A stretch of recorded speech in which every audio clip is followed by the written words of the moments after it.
Welcome back, everybody. Ginger Lumen from ESDAC here, and today we get to talk with Jim Sporleder, who is our partner in the Bridging to Resilience conference opportunity for us all. This is Bridging to Resilience. It's held in Kansas City, April 20th through 22nd. It's a trauma-informed conference, and we try to make everything about the conference as trauma-informed as possible. And Jim, you've been partnering on it with us now for several years, right? Yeah, I've been fortunate to be a part of the very first conference.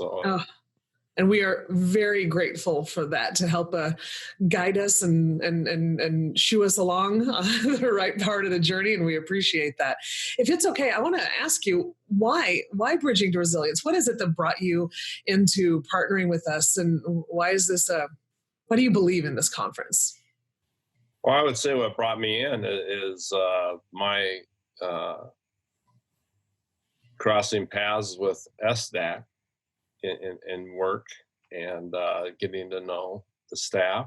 And it wasn't too long before that those became friendships.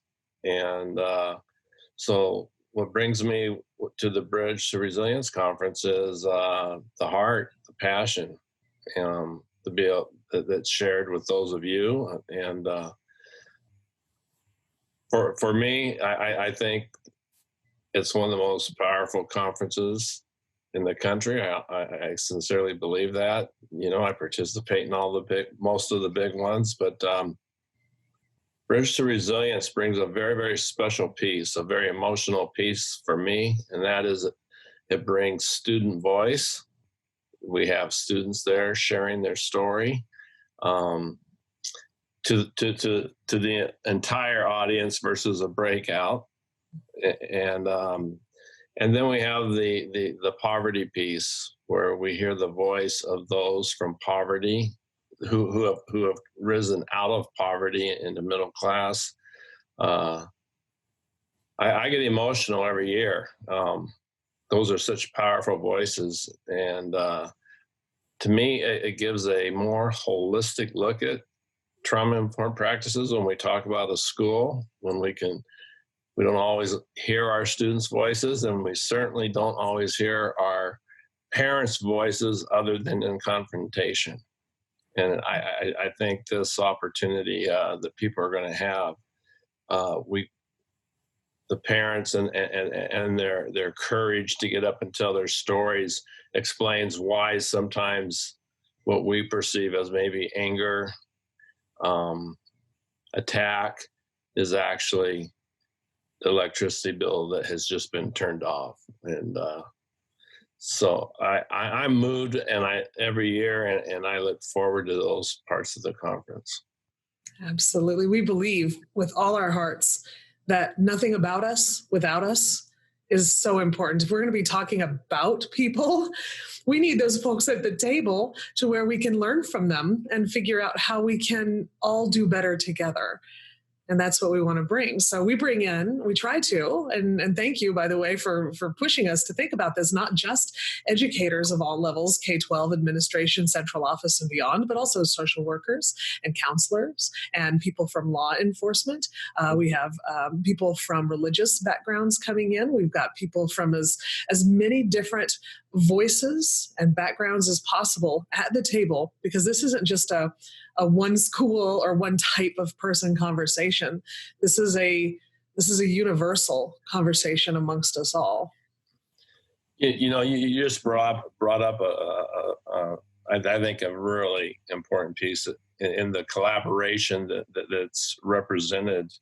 The church actually surrounded me at Lincoln. I never knew who was going to show up in my office. And so different churches would just show up in my office and say, what can we do to help? And that's how our food pantry came about. And we had clothes, blankets, sleeping bags, dry foods. So that came from the churches, and also our health center. When we took over the building, it needed to be remodeled, and the church community took that on. So I think it just shows what can happen when we come together in collaboration and with our community partners. We can do so much more together than trying to forge along alone. So I appreciate you bringing that up. Absolutely. And this is truly a national conference. We have people from all across many states. I think we've, at last count, somebody needs to check me on this, we're at 28 states have representatives here. So if you are in a position where you would like to hear what other people are doing, and you've mined your local area for knowledge and resources, and we might think about dropping into Kansas City in the heart of the country to see what others' voices and learning and experiences are bringing to the table that we can borrow and learn from. Really big. Jim, thank you so much for your support on this conference. And we are happy to have you kind of help lead this as I'm going to say it, and I know you don't necessarily love it, but we believe it, the father of the trauma responsive school movement.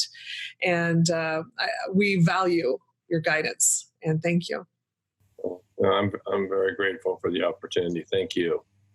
Folks, make sure you check it out, resilience.esdac.org. This is April 20th, the evening of the 20th. Oh, and we'll be showing Paper Tigers, which is the story of Lincoln High School, which is where Jim is the former principal of, and you're highlighted, and the actions that you and some of your staff were able to take, and everybody was doing it, but to see what was going on through that school and through that story. And you'll be there with us, right, to answer questions at the end?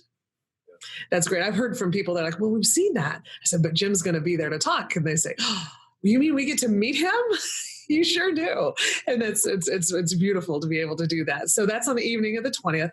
And then the 21st and 22nd, we'll continue to get together with sessions and hear from all manner of people. And your voice, if you're out there listening to this, is valued as well. Thanks for listening. And Jim, I can't wait to see you in a couple months. Thank you.